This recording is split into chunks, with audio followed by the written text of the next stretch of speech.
Stock market ಈಗಿನ generation ಅಲ್ಲಿ ಪ್ರತಿಯೊಬ್ರು ಕಲಿಬೇಕಾಗಿರೋ one of the most important topic. ರಿಯಾಲಿಟಿವ್ಗೆ ಮಾತಾಡಿದರೆ ನಮ್ಮ ಇಂಡಿಯಾ ಪ್ರಾಕ್ಟಿಕಲಿ ಒಂದು ಲಿಟರೇಟ್ ಕಂಟ್ರಿ ಆಗಿದ್ದು ಕೂಡ financially more than 70% people are illiterate when it comes to financial education. So ಇವತ್ತು ನಾವು ಸ್ಟಾಕ್ ಮಾರ್ಕೆಟ್ ನ ಹಿಸ್ಟ್ರಿ ಅಷ್ಟೇ ಅಲ್ಲದೆ ಸ್ಟಾಕ್ ಮಾರ್ಕೆಟ್ ಯಾವ ತರ ಶುರು ಆಗಿದ್ದು, ಸ್ಟಾಕ್ ಮಾರ್ಕೆಟ್ ಯಾವ ತರ ಯೂಸ್ ಆಗುತ್ತೆ ಅಂತ ಕಲಿಯೋಣ. ಓಕೆ, ಸೊ ಮೊದಲನೇದು ಸ್ಟಾಕ್ ಮಾರ್ಕೆಟ್ ಯಾವಾಗಪ್ಪ ಶುರು ಆಗಿರ್ಬೋದು. ಪ್ರತಿಯೊಬ್ರು ನಾವು ಅನ್ಕೊಂತೀವಿ ಸ್ಟಾಕ್ ಮಾರ್ಕೆಟ್ ಶುರು ಆಗಿದ್ದು ರೀಸೆಂಟ್ಲಿ 2000ದಲ್ಲಿ. ಎಷ್ಟೊಂದ್ ಜನ ತುಂಬಾ ಬುದ್ಧಿವಂತರು ಕೊರೋನಾ ಟೈಮ್ ಶುರು ಆಗಿರ್ಬೋದು ಸರ್ ಅಂತ ಕೂಡ ಹೇಳ್ತಾರೆ. ಬಟ್ ಸ್ಟಾಕ್ ಮಾರ್ಕೆಟ್ ಯಾವಾಗ ಶುರು ಆಗಿದ್ದು ಅಂದ್ರೆ 1602 ಅಂದ್ರೆ 16th ಸೆಂಚುರಿ. ಏನಾಗಿದೆ, 16ನೇ ಶತಮಾನದಲ್ಲಿ ಡಚ್ ಈಸ್ಟ್ ಇಂಡಿಯಾ ಕಂಪನಿ ಪ್ರತಿ ಕಾಂಟಿನೆಂಟ್ ಇಂದ ಕಾಂಟಿನೆಂಟ್ ಹೋಗಿ ಅವ್ರ ಸ್ಪೈಸಿಸ್ ಆಗಿರ್ಬೋದು, ಅವ್ರ ವಸ್ತುಗಳನ್ನ ಸೆಲ್ ಮಾಡ್ಕೊಂಡ್ ಬರ್ತಾ ಇತ್ತು. ಅವಾಗ ಅವ್ರಿಗೆ ಮೇಜರ್ ಇಶ್ಯೂ ಒಂದು ಕಾಣಿಸ್ತು. ಏನಪ್ಪಾ ಅಂದ್ರೆ ಅವ್ರಿಗೆ ಐಟಮ್ ನ ಪರ್ಚೇಸ್ ಮಾಡಕ್ಕೆ, ಅಂದ್ರೆ ರಾ ಮೆಟೀರಿಯಲ್ ನ ಪರ್ಚೇಸ್ ಮಾಡಕ್ಕೆ ಮತ್ತು ಟ್ರಾವೆಲಿಂಗ್ ಎಕ್ಸ್ಪೆನ್ಸಸ್ ಎಲ್ಲ ತುಂಬಾ ಜಾಸ್ತಿ ಆಗ್ತಾ ಇತ್ತು. ಅಂಡ್ ಅಷ್ಟು ಅಮೌಂಟು ಅವ್ರ ಹತ್ರ ಇರ್ತಾ ಇರಲಿಲ್ಲ. ಅವಾಗ ಡಚ್ ಈಸ್ಟ್ ಇಂಡಿಯಾ ಕಂಪನಿ ಪ್ರತಿಯೊಬ್ಬರಿಗೂ ಒಂದು ಆಫರ್ ಇಡ್ತು, ಎಕ್ಸ್ಪೆಷಲ್ ರಿಚ್ ಪೀಪಲ್ಗೆ. ಏನಪ್ಪಾ ಅಂದ್ರೆ, ನೀವು ನನಗೆ ದುಡ್ಡು ಕೊಡಿ, ನಾನು ನಿಮ್ಗೆ ಶೇರ್ಸ್ ನ ಕೊಡ್ತೀನಿ. ಅಂದ್ರೆ ಶೇರ್ಸ್ ಅಂದ್ರೆ ಸಿಂಪಲ್ ಆಗಿ ಹೇಳೋದಾದ್ರೆ, ನಂದೊಂದು ಕಂಪನಿ ಇದೆ ಅಂದ್ರೆ ಅದರಲ್ಲಿ ಸ್ವಲ್ಪ ಭಾಗ ಕೊಡ್ತೀನಿ.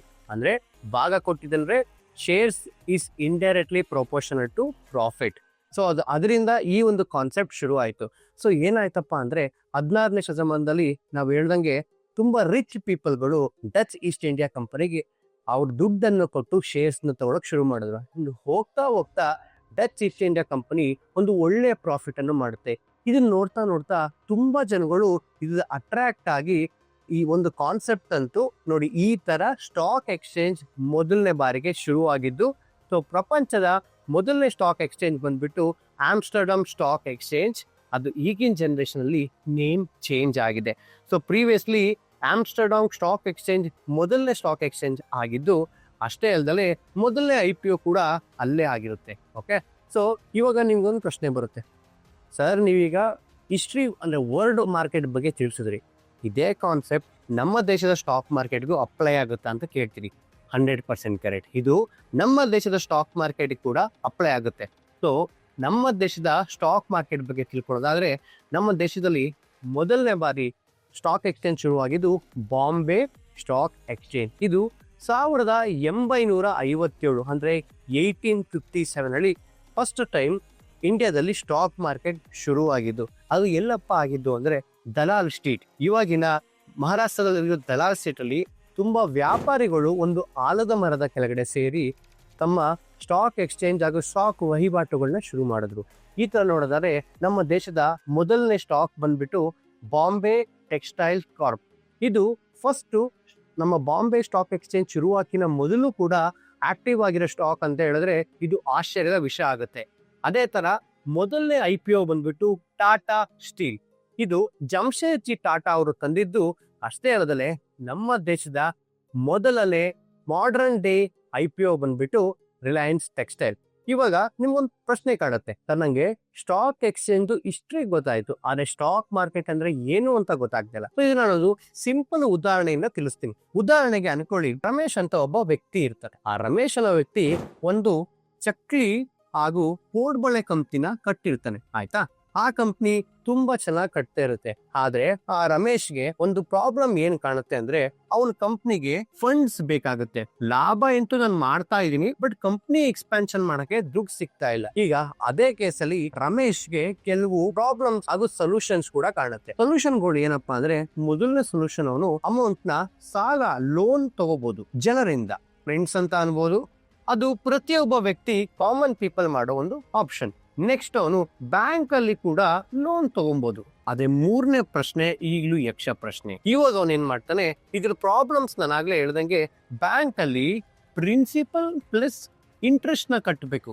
ಪ್ರಿನ್ಸಿಪಲ್ ಹಾಗೂ ಇಂಟ್ರೆಸ್ಟ್ ಕಟ್ಟಿದ್ರೆ ಅದು ಅವನ ಕಂಪ್ನಿ ರೆವೆನ್ಯೂಗೆ ತುಂಬಾ ದೊಡ್ಡ ಹೊಡೆತ. ಅಷ್ಟೇ ಅಲ್ಲದೆ ಕಂಪ್ನಿ ಗ್ರೋತ್ಗೆ ಎಫೆಕ್ಟ್ ಆಗುತ್ತೆ. ಅಂಡ್ ಪರ್ಸನಲ್ ಫ್ರೆಂಡ್ಸ್ ಹತ್ರ ಲೋನ್ ತಗೊಳ್ಳೋದು ಅನ್ಸೆಕ್ಯೂರ್ಡ್ ಆಗಿರುತ್ತೆ. ಅಷ್ಟೇ ಅಲ್ಲದೆ ಅವನಿಗೆ ಬೇಕಾಗಿದ್ದಷ್ಟು ಅಮೌಂಟ್ ಸಿಗಲ್ಲ. ಆವಾಗ ಸ್ಟಾಕ್ ಮಾರ್ಕೆಟ್ ಅನ್ನೋ ಕಾನ್ಸೆಪ್ಟ್ ಬರುತ್ತೆ. ಸೊ ಇವಾಗ ಏನಾಗುತ್ತೆ, ರಮೇಶ್ ಅಂತ ವ್ಯಕ್ತಿ ತನ್ನ ಕಂಪನಿಯನ್ನು ಸ್ಟಾಕ್ ಮಾರ್ಕೆಟ್ ಅಲ್ಲಿ ಲಿಸ್ಟ್ ಮಾಡಬೇಕು ಅಂತ ಇಚ್ಛಿಸುತ್ತಾನೆ. ಏನಕ್ಕೆ? ರೀಸನ್ ಏನಪ್ಪಾ ಅಂದ್ರೆ, ಅವ್ರಿಗೆ ಅಮೌಂಟ್ ಸಿಗುತ್ತೆ ಅಥವಾ ಫಂಡ್ ಸಿಗುತ್ತೆ, ನಮಗೆ ಶೇರ್ಸ್ ಸಿಗುತ್ತೆ. ಸೊ ಸ್ಟಾಕ್ ಮಾರ್ಕೆಟ್ಗೆ ಒಬ್ಬ ವ್ಯಕ್ತಿ ಏನಕ್ಕೆ ಹೋಗ್ತಾನೆ ಅಂದ್ರೆ, ಸ್ಟಾಕ್ ಮಾರ್ಕೆಟ್ಗೆ ಅವನಿಗೆ ಫಂಡ್ ಸಿಗುತ್ತೆ, ಅದೇ ತರ ಜನರಲ್ ವ್ಯಕ್ತಿಗಳಿಗೆ ಆ ಶೇರ್ಸ್ ಮುಖಾಂತರ ಪ್ರಾಫಿಟ್ ಸಿಗುತ್ತೆ. So stock market is a place where normal ವ್ಯಕ್ತಿಗಳಿಗೆ ಶೇರ್ ಸಿಗುತ್ತೆ. ಫಾರ್ ಎಕ್ಸಾಂಪಲ್, ನೀವು ರಿಲಯನ್ಸ್ ಅನ್ನೋ ಕಂಪ್ನಿಯಲ್ಲಿ ಇನ್ವೆಸ್ಟ್ಮೆಂಟ್ ಮಾಡಿದ್ರೆ ರಿಲಯನ್ಸ್ ಅನ್ನೋ ಕಂಪ್ನಿಯಲ್ಲಿ ನಿಮ್ಗೆ ಶೇರ್ ಸಿಗುತ್ತೆ ಅಂದ್ರೆ ನಿಮ್ಮ ದುಡ್ಡು ಅಂಬಾನಿಗೆ ಹೋಗುತ್ತೆ. ಅವನು ನಿಮ್ ದುಡ್ಡು ಇಟ್ಕೊಂಡು ಏನ್ ಮಾಡ್ತಾನೆ ಅಂದ್ರೆ, ಅವರು ಆ ದುಡ್ಡನ್ನ ಇಸ್ಕೊಂಡು ಬಿಲ್ಡಿಂಗ್ ಕಟ್ಟಿಸ್ತಾರೆ, ವರ್ಕಿಂಗ್ ಕ್ಯಾಪಿಟಲ್ ನ ಇನ್ಕ್ರೀಸ್ ಮಾಡ್ತಾರೆ, ಎಂಪ್ಲಾಯೀಸಿಗೆ ಸ್ಯಾಲ್ರಿ ಕೊಡ್ತಾರೆ, ಹಾಗೂ ಹಲವಾರು ಬೆನಿಫಿಟ್ ಏನ್ ಸಿಕ್ತು ನೋಡಿ.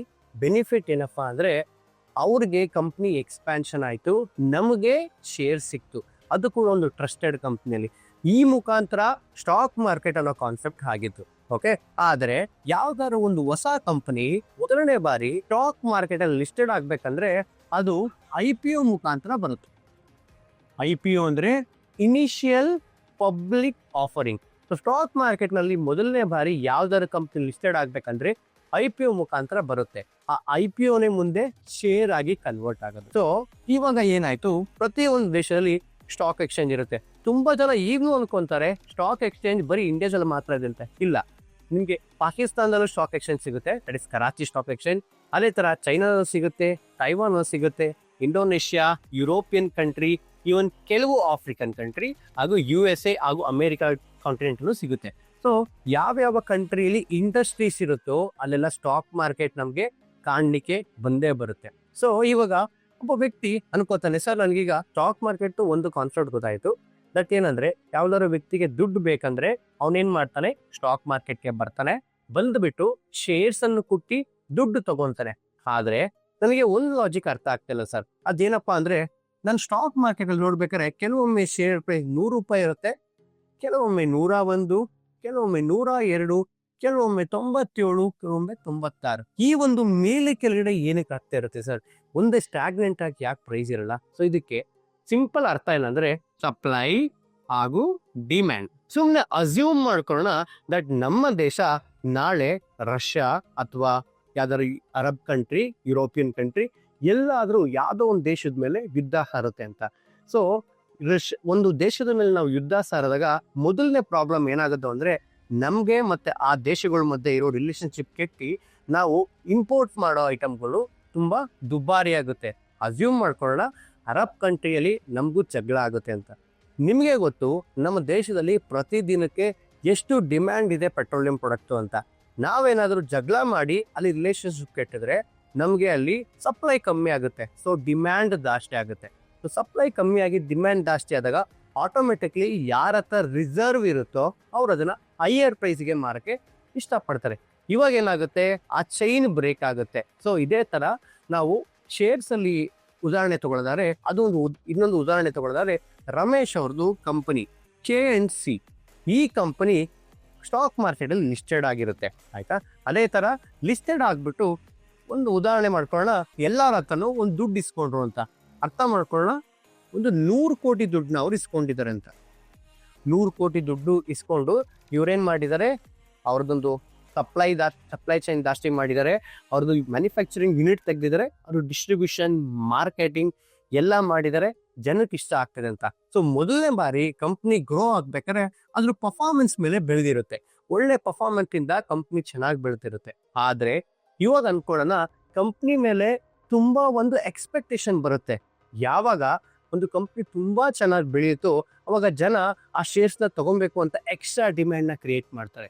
ಅವಾಗ ಏನಾಗುತ್ತೆ, ಆ ಕಂಪ್ನಿ ಶೇರು ಸ್ಕೈ ರಾಕೆಟ್ ಆಗುತ್ತೆ, ಆಯ್ತಾ. ಸೊ ಇವಾಗ ಅನ್ಕೊಳ್ಳೋಣ ದಟ್ ಆ company share price sky rocket ಆಯ್ತು ಅಂತ. ಆದ್ರೆ ಆ ಟೈಮಲ್ಲಿ ಸ್ವಲ್ಪ ದಿನ ಆದ್ಮೇಲೆ ಮೇ ಬಿ ಕೆಲವು ಜನ ಆ ಶೇರ್ ನನಗೆ ಸಿಕ್ಕಿದ ಲಾಭ ಸಾಕು ಅಂತ ಇರ್ಬೋದು, ಅಥವಾ ಗೌರ್ನಮೆಂಟ್ ಅದ್ರ ಮೇಲೆ ಹಾಕೋ ಟ್ಯಾಕ್ಸ್ ಇರ್ಬೋದು, ಅಥವಾ ಹೊಸ ಕಾಂಪಿಟೇಷನ್ ಬರ್ಬೋದು, ಏನೋ ಒಂದು ರೀಸನ್ ಇಂದ ಆ ಕಂಪ್ನಿದು ಸೇಲ್ಸ್, ಪ್ರಾಫಿಟ್ ಎಲ್ಲ ಕಟ್ಟೋನ್ ಆಗುತ್ತೆ. ಸೊ ನಾವು ಆಗ್ಲೇ ನೋಡ್ದಂಗೆ ಈ ರೀಸನ್ ಇಂದ ಶೇರ್ ಮತ್ತೆ ಬೀಳುತ್ತೆ, ಆಯ್ತಾ. ಈ ಸೈಕಲ್ ಪ್ರತಿಯೊಂದು ಬಿಸ್ನೆಸ್ಗೆ ಇರುತ್ತೆ, ಆಯ್ತಾ. ಈ ಸೈಕಲ್ ಪ್ರತಿಯೊಂದು ಬಿಸ್ನೆಸ್ಗೆ ಇರುತ್ತೆ. ಅದಕ್ಕೆ ಪ್ರತಿಯೊಂದು ಶೇರು ಮೇಲೆ ಕೆಳಗಡೆ ಮೇಲೆ ಕೆಳಗಡೆ ಹೋಗ್ತಾನೆ ಇರುತ್ತೆ. ಆದ್ರೆ ಒಂದು ಮಾರ್ಕ್ನ ಇಬ್ರು ನೆನ್ಪಿಡ್ಕೋಬೇಕಾದ್ರೆ ಅಂದ್ರೆ, ಲಾಂಗ್ ಟೈಮ್ ಅಲ್ಲಿ ಸ್ಟಾಕ್ ಅಷ್ಟು ಒಳ್ಳೆ ರಿಟರ್ನ್ಸ್ ನಮ್ಗೆ ಯಾವ್ದಕ್ ಕೊಡಲ್ಲ. ಅದೇ ನಾವು ಮಾಡೋ ಕಾಮನ್ ಮಿಸ್ಟೇಕ್ ಏನ್ ಗೊತ್ತಾ, ನಾವು ಸ್ಟಾಕ್ ಮಾರ್ಕೆಟ್ ಅನ್ನು ಒಂದು ದಿನಕ್ಕೆ ಬಂದು ಡಬಲ್ 10 ದಿನಕ್ಕೆ ಡಬಲ್ ಆಗುತ್ತೆ, 20 ದಿನಕ್ಕೆ ಡಬಲ್ ಆಗುತ್ತೆ, ಒಂದು ಅನ್ರಿಯಲಿಸ್ಟಿಕ್ ಎಕ್ಸ್ಪೆಕ್ಟೇಷನ್ ಇಟ್ಕೊಂಡ್ಬರ್ತೀವಿ. ಸ್ಟಾಕ್ ಮಾರ್ಕೆಟ್ ಯಾವಾಗಲೂ ಲಾಂಗ್ ಟರ್ಮ್ ಅಲ್ಲಿ ತುಂಬಾ ಒಳ್ಳೆ ದುಡ್ಡು ಕೊಡೋ ಒಂದು ಆಪ್ಷನ್ ಆಗಿರುತ್ತೆ. ಅಂಡ್ ಅಷ್ಟೇ ಅಲ್ಲದೆ ಒಂದು ಪ್ರಾಪರ್ ನಾಲೆಜ್ ಇಂದ ಬೇಕಾದ್ರೆ ಸ್ಪೆಕ್ಯುಲೇಷನ್ ನ ಮಾಡ್ಕೊಬೋದಾಗಿರುತ್ತೆ. ಓಕೆ, ಸೊ ಇವಾಗ ನಮ್ಗೆ ಸ್ಟಾಕು ಮೇಲೆ ಏನಕ್ಕೆ ಹೋಯ್ತು, ಕೆಳಗೆ ಏನಕ್ಕೆ ಹೋಯ್ತು ಅಂತ ಲಾಜಿಕ್ ಕೂಡ ಗೊತ್ತಾಯ್ತು. ಅಷ್ಟೇ ಅಲ್ಲದೆ IPO ಅಂದ್ರೇನು, ಇಂಡಿಯಾದಲ್ಲಿ ಫಸ್ಟ್ ಟೈಮ್ ಸ್ಟಾಕ್ ಎಕ್ಸ್ಚೇಂಜ್ ಯಾವ ತರ ಶುರು ಆಗಿತ್ತು, ಸ್ಟಾಕ್ ಮಾರ್ಕೆಟ್ ಕಾನ್ಸೆಪ್ಟ್ ಏನು ಎಲ್ಲ ಗೊತ್ತಾಯ್ತು.